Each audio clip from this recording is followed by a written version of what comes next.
Hi guys, Shankar here. So இன்றைக்கி நம்ம என்ன பார்க்க போகிறோம்னா துரந்தர் மூவி பற்றி பார்க்க போகிறோம். நீங்கள் நினைக்கலாம், டே ஏன்னா படம் ரிலீஸ் ஆகி இவ்வளோ நாள் ஆகுது, இவன் என்ன இன்றைக்கி ரிவ்யூ போட்டுட்ருக்கான் அப்படின்னு. மோர் தென் அ ரிவ்யூ, ஐ திங்க் லைக் சில விஷயம் வந்துட்டு இந்த படத்தை பற்றி பேசினா நல்லாயிருக்கும் அப்படின்னு தோணுச்சு. அதுக்காக தான் இந்த வீடியோ. ஸோ துரந்தர் என்னன்னா ஆக்சுவலாக ஒரு ஸ்பை எப்படி நம்ம தன் நாட்டுக்காக வந்துட்டு எந்தெந்த எக்ஸ்ட்ரீம் வரைக்கும்லாம் போவான், அவன் என்னென்னலாம் பண்ணுவான் அப்படின்ற மாதிரி தான் ஒன்லைனராக சொல்லணும்னா. இருந்தாலுமே அதை வந்துட்டு இவ்வளோ ரன் டைம்லேயும் அது ஒரு என்கேஜிங்கான பிக்சராக மாற்றினதுல தான் வந்துட்டு அந்த படத்தோட சக்ஸஸ் இருக்குதுன்னு நான் நினைக்கிறேன்.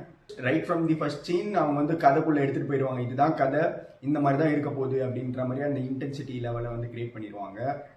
அதுக்கப்புறம் போக போக வந்து அதை எப்படி ப்ராக்ரெசிவாக எடுத்துகிட்டு போகிறாங்க அப்படின்ற மாதிரி தான் இருந்தது படம் ஹோலாவே. ரன்வீர் சிங்கை வந்து காமிப்பாங்க. அவர் வந்து ஸ்பையாக வந்துட்டு எப்படி போகிறாரு அப்படின்றதுக்காக அவர் ஸ்டார்டிங்கில் ஒரு சீனில் வரும். அவர் ஃபுல்லாக வந்து எப்படின்னா டவுன் பிளே பண்ணியே காமிச்சிட்டு இருப்பாங்க. லைக் ஹீரோ மெட்டீரியல் அந்த மாதிரிலாம் இல்லாமல் he is just a normal guy trying to move into some new city அப்படின்ற மாதிரி காமிச்சு ஸ்டார்ட் பண்ணுவாங்க.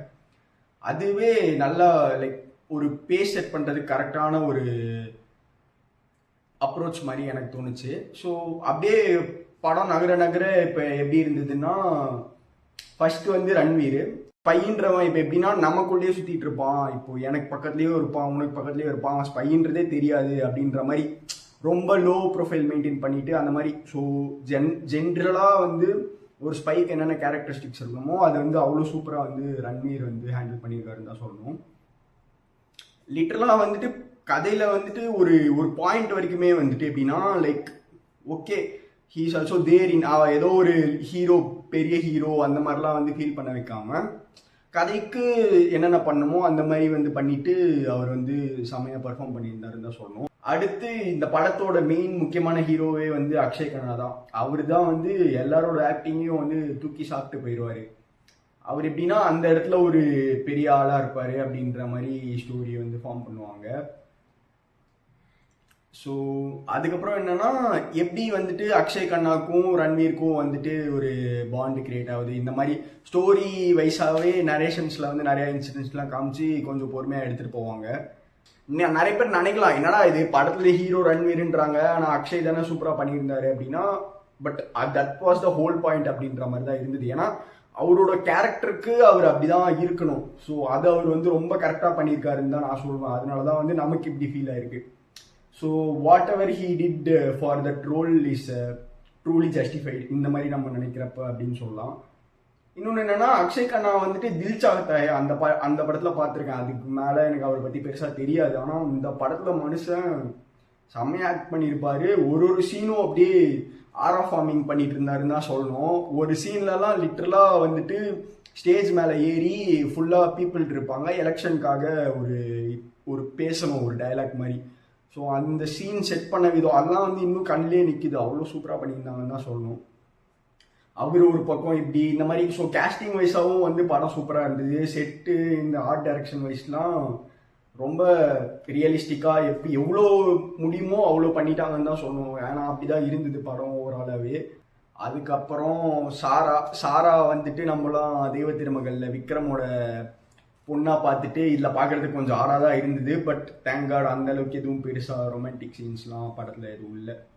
அது அப்பப்போ வந்துட்டு போகும். அதுவும் ரொம்ப ஆக்வர்டாலாம் இல்லை, நார்மலாக தான் இருந்தது.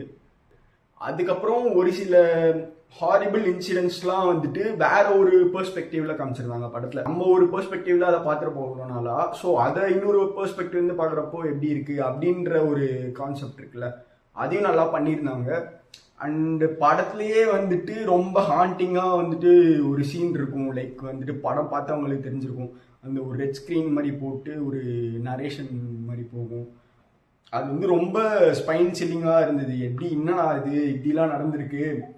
ஸோ அப்படின்ற ஒரு எப்படி சொல்கிறது, கரெக்டாக சொல்லணும்னா ஒரு ஏமாற்றமா இல்லை ஒரு துரோகம் அது நமக்கு ஃபீல் ஆகும். லிட்டரலாக அதை வந்து நம்மக்கிட்ட கடத்திருப்பாங்க. படம் பார்க்குறப்போ நமக்கு அந்த டென்ஷன் ஃபீல் ஆகும். ஏன் இப்படி நடந்திருக்கு, ஏன் இவ்வளோ கொடூரமான விஷயம்லாம் நடக்குது அப்படின்ற மாதிரி அப்படி நமக்கு கொதிச்சுட்டு இருக்கும் ஒரு பக்கம் ரத்தம்லாம்.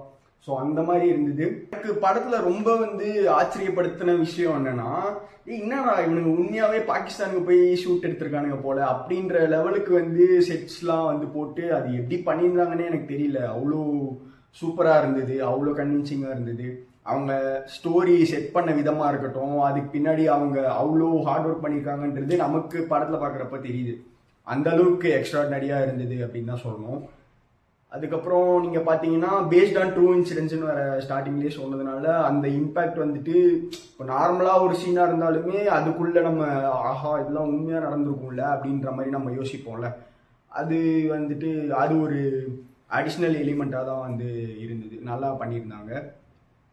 அண்ட் இன்னொன்று என்ன, ரன் டைம்னு வர்றப்போ எல்லாருமே வந்துட்டு துரந்தர் வெர்சஸ் அனிமல் அப்படின்ற மாதிரி ஒரு டாபிக் உள்ள போனாங்கன்னு எனக்கு தோணுச்சு. என்னன்னா எனக்குமே அது தோணிட்டு இருந்தது. இதே மாதிரி ரன் டைம் தான் அனிமலும் வந்தது.